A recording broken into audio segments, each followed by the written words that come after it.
à Dieu. Le thème de ce soir, c'est reçois ta guérison. Dis à ton voisin, quelle que soit la maladie, dis à ton voisin, quelle que soit la maladie a duré. Oui, on a déjà prié plusieurs fois pour toi. Tu n'as pas vu la manifestation. Mais ce soir, la maladie va plier ses bagages. Au nom de Jésus. C'est pas juste pour dire, hein, c'est Jésus qui m'envoie dire à quelqu'un. Genèse 3, versets 15 à 19.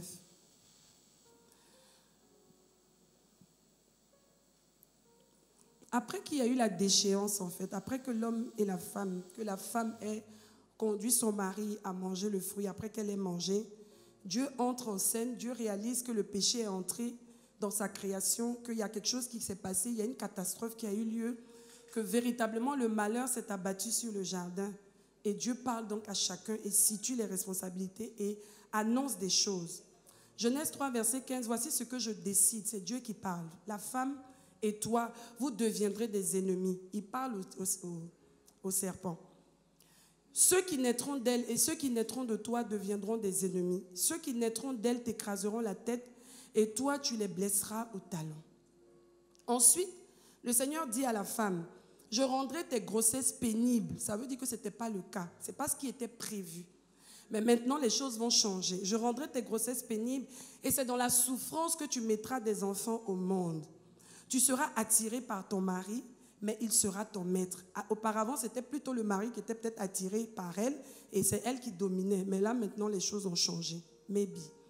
Puis le Seigneur dit à l'homme, tu as écouté ta femme et tu as mangé le fruit que je t'avais interdit de manger. À cause de toi, je maudis le sol. Tu devras te fatiguer tous les jours de ta vie pour tirer ta nourriture de la terre. Le sol produira pour toi des plantes épineuses de toutes sortes. Tu devras manger ce qui pousse dans les champs. On continue. Tu gagneras ta nourriture en transpirant beaucoup jusqu'à ta mort. À ce moment-là, tu retourneras dans la terre d'où tu viens, où tu es fait de poussière et tu retourneras à la poussière. Ok. Donc le péché a été la cause justement de la déchéance de l'homme et de la domination que justement il avait. Il a été déchu de son statut, il a été déchu de son identité et il a été déchu justement de cette domination qu'il était censé représenter, qu'il a mis entre les mains du diable. Et à partir de ce moment, la conséquence qui a suivi tout de suite, il y a eu la malédiction. Parce que ce que Dieu a prononcé, c'était des malédictions. Il y a eu la malédiction, il y a eu la mort. L'homme, n'était pas prévu que l'homme meure s'il avait mangé, s'il avait suivi le Seigneur sûrement, peut-être, on ne sait pas.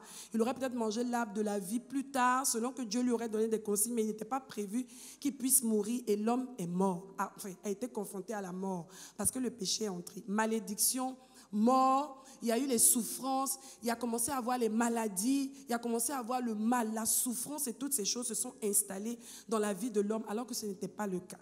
Donc c'est le péché justement qui a envoyé tout le mal que nous voyons aujourd'hui sur la terre. Ce n'était pas le plan de Dieu. On est d'accord. Et à partir de ce moment-là, Dieu décide de pouvoir régler et réparer la chose. Il décide de trouver une solution pour que l'homme puisse retrouver son état initial. Et cette solution qu'il trouve, c'est justement d'envoyer son fils Jésus. On l'a plusieurs fois entendu ici. Jésus vient donc sur la terre. Deuxième point, il meurt sur la croix de Golgotha et il porte le péché de l'humanité, en fait, de chacun d'entre nous. Et à partir de ce moment-là, puisqu'il prend notre place, nous devenons la justice de Dieu. Donc nous retrouvons justement tout ce que Dieu avait comme pensée initiale pour l'homme. À partir de ce moment, l'homme maintenant peut légitimement revendiquer la santé divine, revendiquer la prospérité, revendiquer la domination, revendiquer le bien-être, parce que maintenant le prix a été payé, la rançon a été payée. Jusque-là, le diable était légalement le maître de l'univers, était légalement le maître de l'homme. Je veux dire, il pouvait manipuler l'homme comme il voulait, parce que l'homme n'avait plus l'ascendant sur le diable et pouvoir résister à ce qu'il pouvait lui proposer, ou même à ce qui pouvait lui impulser à partir de la chair, donc de l'ancienne nature. Et à partir de ce moment, l'homme s'est retrouvé sauvé. C'est pour ça qu'on parle de salut. L'homme a été sauvé. Sauvé de quoi? Est-ce que vous êtes plusieurs fois posé la question, de quoi est-ce que j'ai été sauvé? Quand on est né de nouveau, on était dans quelle situation pour qu'on puisse dire aujourd'hui j'ai été sauvé? Parce que Si tu n'arrives pas à faire le point de là où tu étais et de là où Jésus t'a pris et de ce qu'il veut faire dans ta vie, tu ne pourras pas apprécier la valeur de ton salut. Tu utiliseras le mot salut, mais sans comprendre vraiment ce que ça veut dire. Quand on parle de salut, ça veut dire qu'on t'a sauvé de quelque chose. Tu partais inéluctablement vers la mort, vers un danger certain duquel on t'a sorti et on t'a emmené justement à une position où tu peux être maintenant en paix. Ne plus avoir peur parce que tu sais que Dieu est au contrôle de ta vie. Amen. Merci pour cet amen. Parce que c'est ça justement. Jésus est venu mourir à la place de chacun d'entre nous pour que nous soyons sauvés.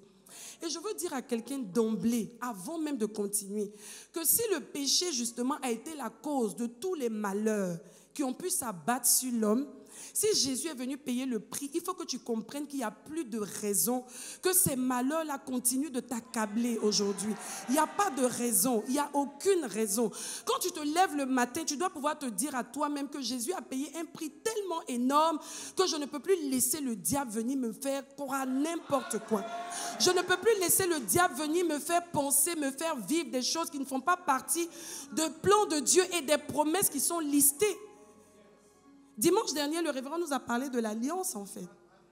L'alliance.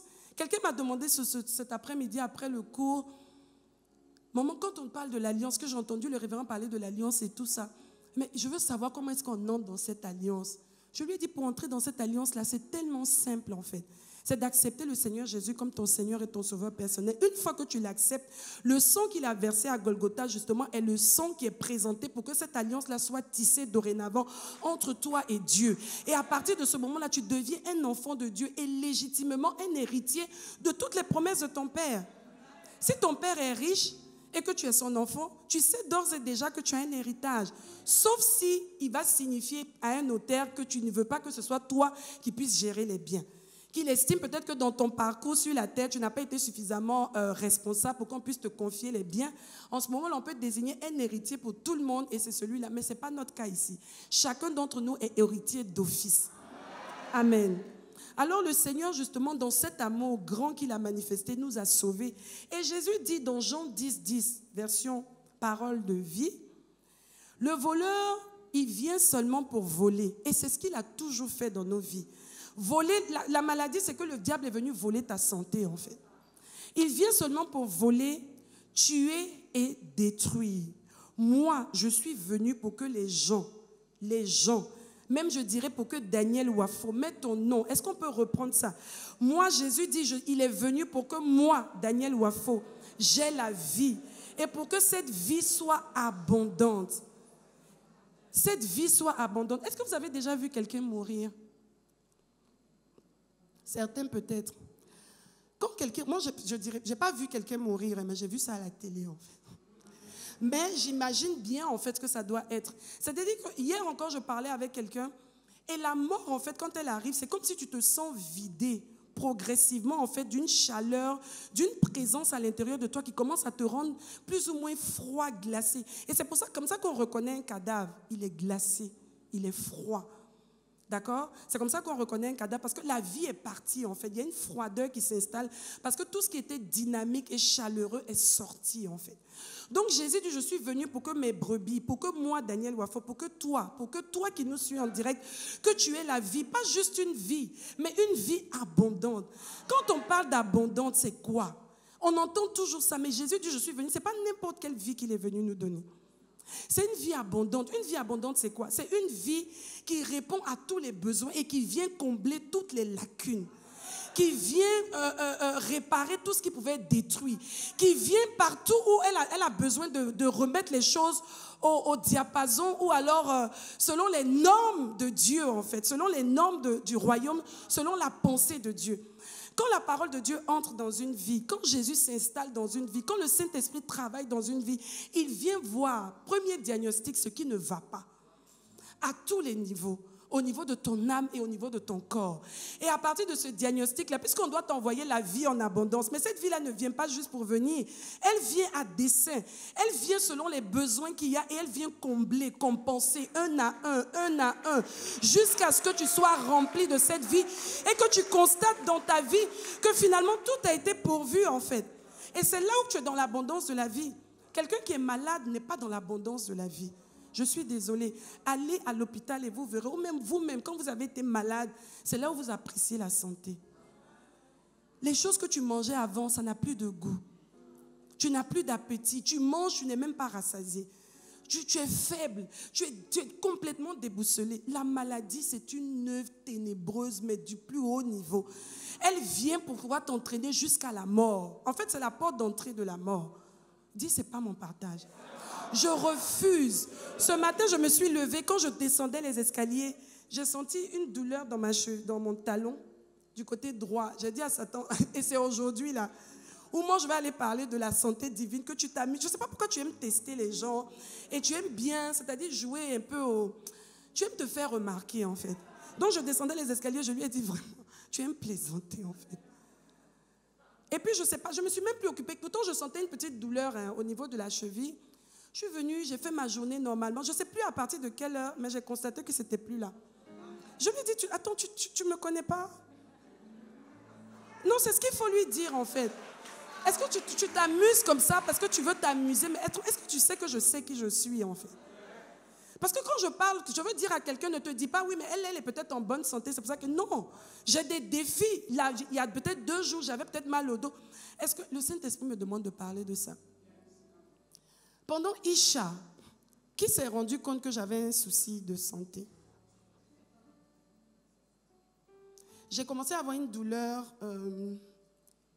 comment ça s'appelle ici là? C'est l'épaule, non? Le français, dites-moi. L'omoplate. D'accord. Ça a commencé tout doucement et puis bon, je ne m'occupais pas de ça. Moi, je développais une habitude de ne pas m'occuper des douleurs, de me mettre dessus, je déclare la parole et je continue. Donc, la douleur a commencé tout doucement. Et puis, je venais au programme. Quand je rentre, c'est les soirs que la douleur se manifestait un peu plus. Et puis, je me suis dit, bon, sûrement que j'ai mal dormi. Voilà, donc ça va passer.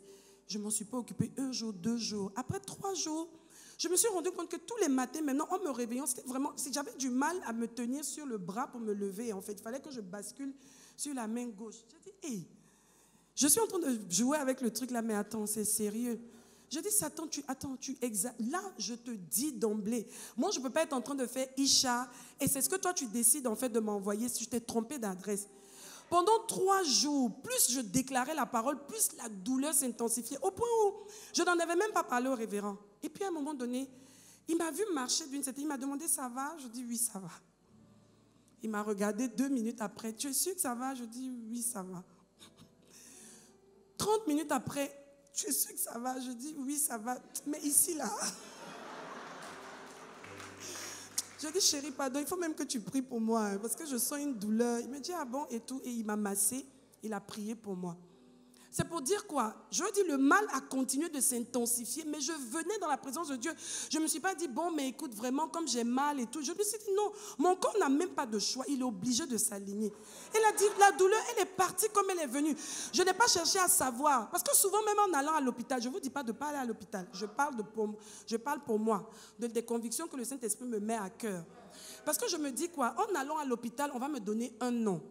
On va me donner une cohérence en me disant, bon, oui, c'est telle chose et tel truc. Donc, par rapport à ça, il faut que tu prennes ça. Et si je ne prends pas, je me dis, c'est pour ça que j'ai mal. Et on entre dans un cycle, dans un...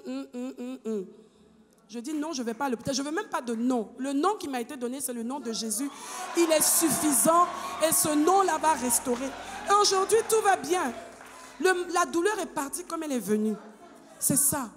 Il faut savoir qui tu es. Le prix que Jésus a payé, dis à ton voisin, le prix que Jésus a payé, il est trop grand. Le prix que Jésus a payé, ce n'est pas juste pour qu'on ait la vie éternelle. C'est pour que même sur la terre, nous puissions vivre et jouir de la vie en abondance. Pas une petite vie, pas une moitié de vie, pas une demi-vie, pas un tiers de vie, pas un quart de vie, pas 9 sur 10% de vie, mais 100% de la vie de Dieu. Donc la maladie, elle est totalement illégale. Totalement. Totalement. Amen. Il n'y a pas de discours dessus. Non, peut-être que machin. Je dis non. Et tu dis non. Et tu restes ferme sur le non.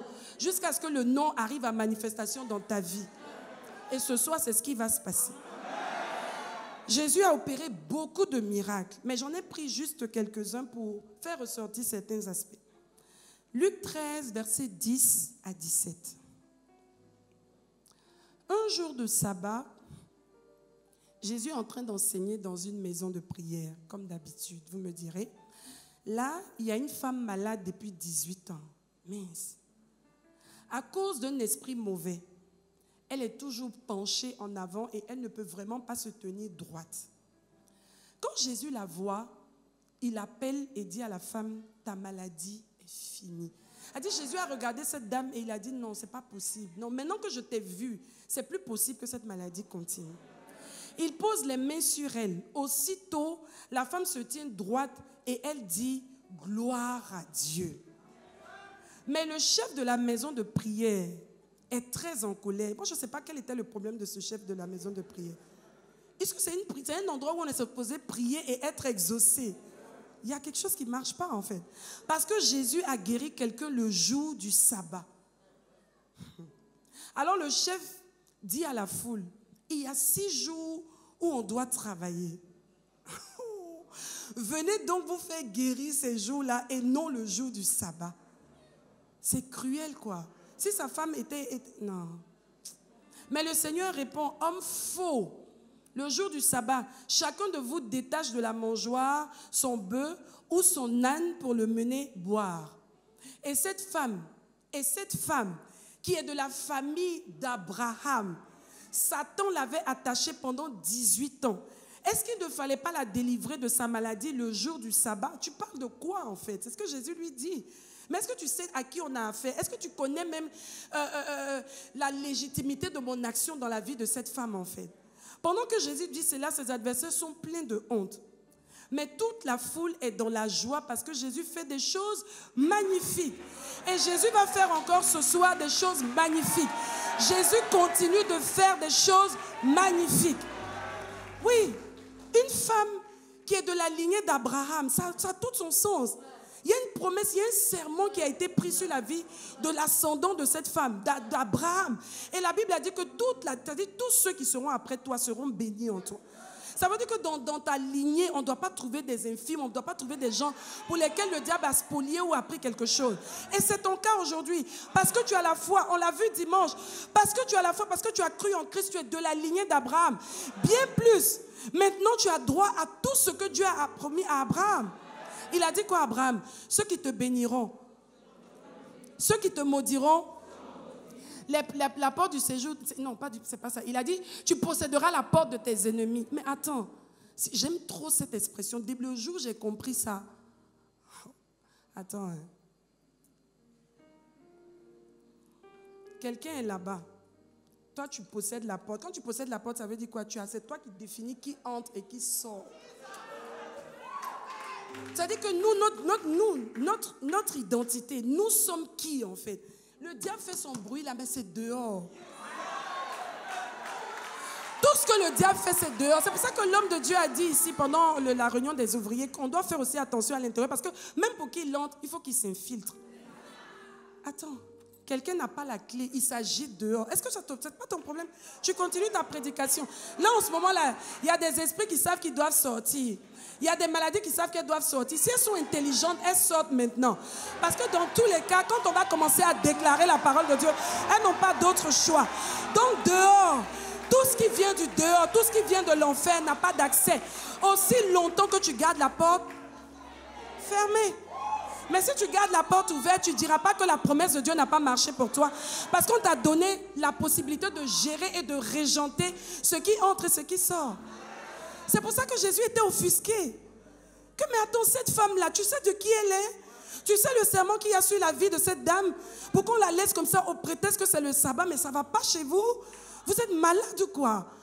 Est-ce que elle, sa vie est moins importante qu'un bœuf ou un âne? Que vous prenez soin de traiter, de gérer un jour de sabbat et parce qu'elle... Non, attends. Et c'est ce qui faisait que Jésus ne supportait même pas tous ces gens. Et aujourd'hui encore, il y a des gens comme ça. Qui vont te dire, oui, la maladie, oui, c'est Dieu qui te punit. Non, souvent Dieu parle par la maladie. Tu dis, arrière de moi, Satan. Quelle maladie? Viens prendre cette maladie et tu vas me dire si Dieu peut parler par la maladie. Viens supporter si tu vas me dire si c'est Dieu qui m'enseigne. C'est quel type d'enseignement?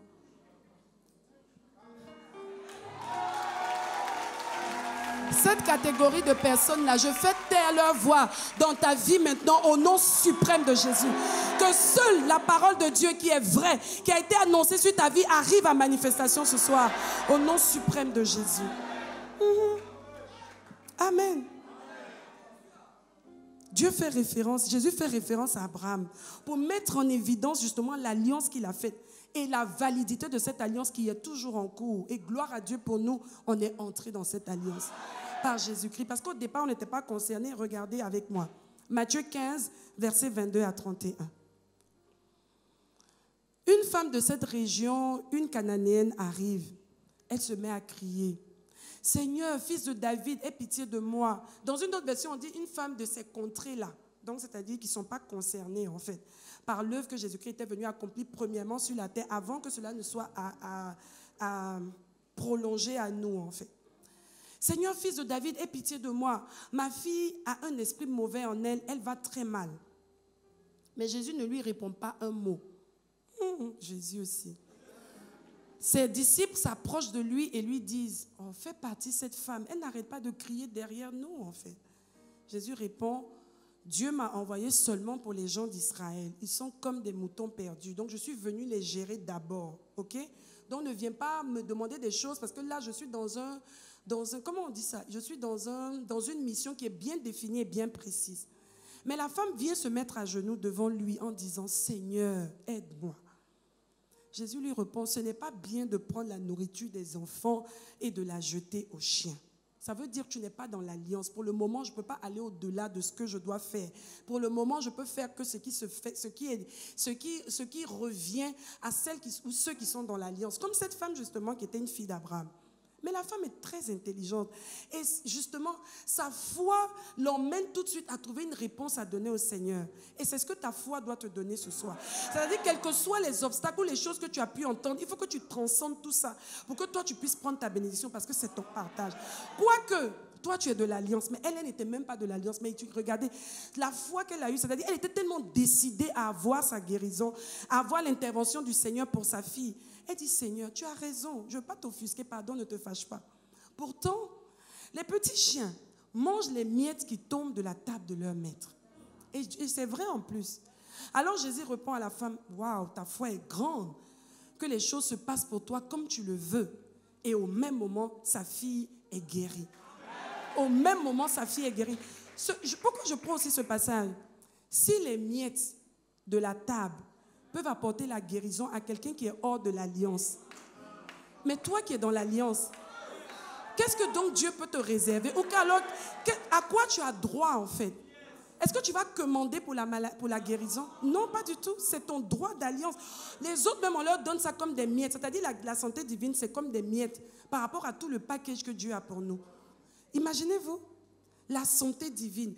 On a tellement, la médecine a tellement amplifié pour souvent certaines maladies pour nous, on a l'impression que vraiment, si Dieu peut me guérir, c'est la totale. Après le salut, ce sera tout. Mais non, c'est des miettes. La guérison, c'est une miette dans le package que Dieu a pour toi. C'est pour ça que ce soir, il faut que ta foi se lève. Amen. Jésus est vivant. Ésaïe 53, verset 5. Pourtant, 4 à 5, please. Pourtant, ce sont nos maladies qu'il supportait. C'est de notre souffrance qu'il s'est chargé. Et nous pensions c'est Dieu qui le punit de cette façon. Jésus a porté nos maladies. Il a porté nos charges, nos souffrances. Est-ce que ce passage-là...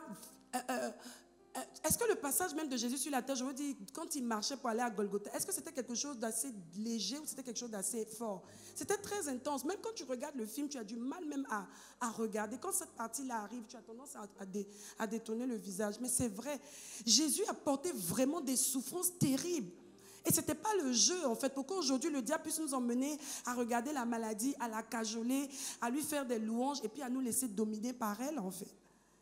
Et nous pensions que c'est Dieu qui le punissait ainsi. C'est Dieu qui frappe et qui l'abaisse. On continue. Mais il était blessé à cause de nos fautes. C'est-à-dire parce que Jésus pensait que oui, Daniel, le diable peut continuer à vouloir la maltraiter avec la maladie. Je vais supporter ça pour que demain, elle ne soit plus malade. Voilà ce que ça veut dire. Il était écrasé à cause de nos péchés. Il a accepté de porter ce poids-là, d'être écrasé avec nos péchés pour que plus jamais le péché n'ait la force pour nous maintenir en captivité. C'est à nous, à chacun d'entre nous qui pensait et qui supportait. Et ce n'était pas une petite douleur, c'était une grande douleur. La punition qui nous donne la paix est tombée sur lui pour que plus jamais nous soyons coupables de quoi que ce soit et comme nous puissions vivre en paix et en paix. Et si tu es malade, tu ne peux pas avoir la paix. Si tu es malade, tu ne peux pas être épanoui. Et c'est par ces blessures que nous sommes guéris. Chaque fois que Jésus recevait un coup, que son corps était déchiré, il se disait, oui, je vais supporter ça. Pour que demain, Daniel ne soit plus malade. Pour que demain, toi, mon frère, toi, ma soeur, tu ne sois plus malade. Amen. C'est ça. Jésus a payé le prix et c'était un grand prix. Même si le diable a tendance à vouloir faire croire que oui, Jésus est mort pour tout le monde. Non, il faut que tu prennes ça personnellement. Même si tu étais seul sur la terre, Jésus serait venu pour toi. Parce que c'est ça le leurre en fait. Le diable fait croire que c'est un truc de masse et comme c'est un truc de masse, donc c'est pas tellement que Jésus te connaît personnellement. Si, individuellement, il serait venu pour toi. Et quand tu ne personnalises pas l'œuvre de la croix, tu n'arrives pas à comprendre et à bénéficier en fait de tout ce que Dieu a. Tu te dis c'est juste un package. Si je peux prendre quelque chose, je prends à l'intérieur. Non, c'est personnel, c'est individuel et c'est tout le package dont tu as droit ce soir. Au nom de Jésus. Amen. Matthieu 13, versets 54 à 58. Par contre, il y a quelque chose d'étrange qui s'est passé. Jésus, on nous dit qu'il guérissait les malades, il faisait plein de miracles et toutes ces choses. Mais, s'étant rendu dans sa patrie, il enseignait dans la synagogue, de sorte que ceux qui l'entendaient étaient étonnés et disaient, d'où lui viennent cette sagesse et ces miracles? N'est-ce pas le fils du charpentier? N'est-ce pas Marie qui est sa mère, Jacques, Joseph, Simon et Jude? Ne sont-ils pas ses frères et ses sœurs? Ne sont-elles pas toutes parmi nous ici? D'où lui viennent donc toutes ces choses? Et il était pour eux une occasion de chute. Mais Jésus leur dit, un prophète n'est méprisé que dans sa patrie et dans sa maison. Et il ne fit pas beaucoup de miracles dans ce lieu à cause de leur incrédulité. Donc ça veut dire qu'il était, comme d'habitude, il faisait beaucoup de miracles. Non, regarde ça. Il avait l'habitude de faire beaucoup de miracles. Il n'a pas pu faire autant de miracles qui étaient prévus. Ça veut dire que, comme aujourd'hui, là où nous sommes, il y a des miracles que Dieu a prévu faire, beaucoup de miracles. Même quand nous sommes en assemblée, partout où nous sommes, quand la présence de Dieu est là, Dieu prévoit des choses en grande quantité. Mais souvent, nous passons à côté et c'est quelques personnes qui prennent. Pourquoi? À cause de l'incrédulité, à cause des calculs. Non, mais ça, c'est pas... Oui, mais elle, là... Oh, mais est-ce que ceci... Et quand on entre dans ça, tu passes à côté. Et ce soir, je veux que tu vois Jésus. Jésus m'a dit, quand tu vas venir, il faut que tu prennes ce passage. Parce qu'il y a des personnes qui vont se dire, oh non, si c'est elle, là, qu'est-ce qu'elle peut... Le sujet, là, on a prié pour moi, ça fait déjà 15 ans. Ou 10 ans. Ou même le révérend, ou je ne sais pas qui a prié pour moi. Mais je te dis ce soir, je suis là pour que Dieu fasse de grands miracles. Si tu prends, gloire à Dieu. Si tu ne prends pas, il va se faire peu de miracles parce que le tien va venir en soustraction. Alors qu'il était prévu. Amen. Attention donc à la familiarité. Attention à la manière dont nous nous familiarisons à l'autel. Attention à la mauvaise perception des choses spirituelles quand la mouvance de Dieu est à l'œuvre. Vous voyez la sœur qui parlait tout à l'heure. Elle est venue, quand on s'est vu dans le hall, c'était mardi je pense. Je l'ai saluée, elle était au téléphone. Après je suis passée, elle est revenue. Elle a commencé à me parler. La manière dont elle a commencé à me parler, tout de suite m'a conditionnée en fait. C'est-à-dire, ça m'a mis dans un état tel que je disais, Seigneur, s'il y a quelque chose à faire, je le fais maintenant. Parce que l'attente était tellement grande. La valorisation même de l'instrument que je peux être pour Dieu à des saisons, pour sa vie, m'emmène tout de suite à me disposer pour que Dieu fasse ce qu'il a à faire. Et c'est ça. Beaucoup de personnes arrivent en assemblée et puis qui sont tellement habitués à entendre les mêmes phrases. Oui, c'est par ces meurtrissures, nous avons été guéris. On fait l'appel pour la prière contre ceux qui sont malades. Les personnes viennent devant, mais elles viennent machinalement, elles viennent religieusement et elles n'obtiennent rien. Et pourtant, il y a des personnes qui viennent dans une attente, qui viennent en se disant, aujourd'hui, je sais que Dieu veut faire quelque chose. Et elles reçoivent, même à distance. Oui, même à distance. La différence, c'est quoi? C'est la foi dans le cœur. Et la différence, c'est quoi? C'est la familiarité. Oh oui, moi, bof. Bof. Jésus dit dans Marc 16, versets 15 à 20, « Allez par tout le monde et prêchez la bonne nouvelle à toute la création. Celui qui croira et qui sera baptisé sera sauvé. Mais celui qui ne croira pas ne sera condamné. Voici les miracles qui accompagneront ceux qui auront cru. En mon nom, ils chasseront les démons. Ils parleront de nouvelles langues. Ils saisiront des serpents. S'ils boivent quelques breuvages mortels, il ne leur fera point de mal. Ils imposeront les mains aux malades et les malades seront guéris. Le Seigneur, après leur avoir parlé, fut enlevé du ciel et il s'assit à la droite de Dieu. Ils s'en allèrent prêcher partout. Le Seigneur travaillait avec eux et confirmait la parole par les miracles qui l'accompagnaient. Pourquoi Dieu travaillait avec eux et confirmait?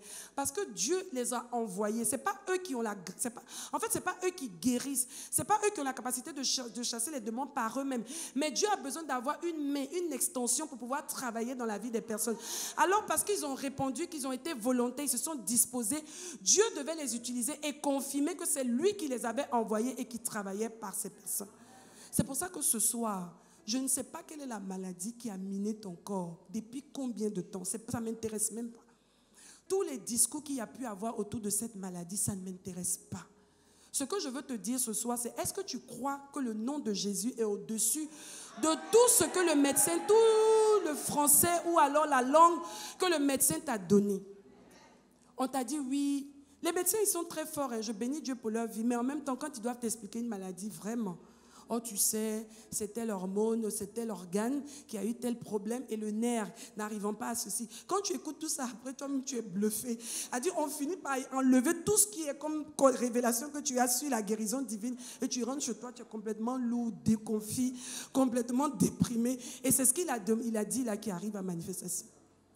Ce soir, si tu ne te sens pas bien de quelque manière que ce soit dans ton corps, je veux que tu te tiennes debout maintenant. Et que tu crois que ce soir, c'est le jour de la fin de la maladie. Pourquoi? Parce que tu as une alliance avec Dieu. Parce que Jésus n'est pas mort en vain. Parce que Jésus dit qu'il est venu pour que tu puisses avoir la vie et la vie abondante. Et tu ne peux pas avoir la vie abondante s'il y a une partie de ton corps qui est endommagée et qui te fatigue. Tu n'es pas né pour que ton argent aille dans les hôpitaux et dans les médicaments. Ton argent doit servir à l'avancement de l'œuvre de Dieu et à ton épanouissement personnel. Ce soir, si tu es concerné, tu vas avancer ici. Le Seigneur m'a mandaté pour que je puisse t'imposer les mains. Et je sais que Dieu m'a fait cette grâce. Ce n'est pas moi. Il m'a fait cette grâce parce que je me dispose. Et le révérend m'a dit ce soir, il faut que tu actives le don de guérison que Dieu a placé dans ta vie. Et ce soir, je ne veux donner la gloire qu'à mon Dieu, qui viendra confirmer qu'il est Dieu et qu'il continue encore de guérir.